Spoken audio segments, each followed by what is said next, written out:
back to the bus. Still trying to figure out a name for her. Don't really know where we're gonna go with that, but I'm honestly done all that I can do so far. I just don't know what else there is for me to do. There is a lot more work needed.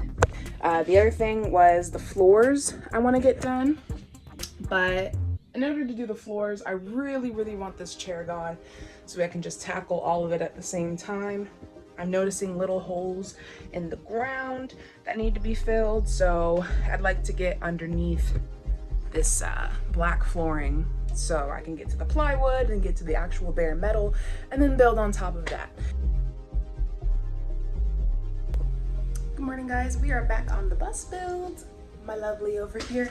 So today is gorgeous. Like, the sun isn't pounding on my flesh. The breeze is going through my hair and in the trees. So it's just a great day to do windows, in my opinion. So that's what we're gonna tackle. We're gonna get some ventilation up in here. I'm gonna open up my emergency exits, open up some windows, and remove said windows. Also, I started taking out the track that goes along the bottom of here. You can see there's a piece right here and over here. But yeah, so I was trying to take out the track so I could then remove the floor.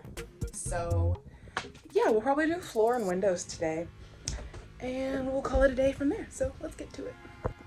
So I was trying to remove the screws with the drill screwdriver and it was not catching. It was just spinning and spinning. So I needed something tougher, and I went in with my elbow grease and a hand driver, and it's coming right out very easily. So I'm gonna continue to do that, loosen them, and then we'll undrill them and see if we can get these windows out. Let's see what happens.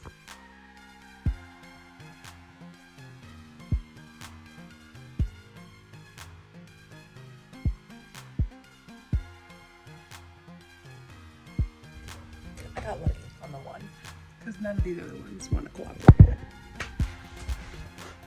Moving on to the floor.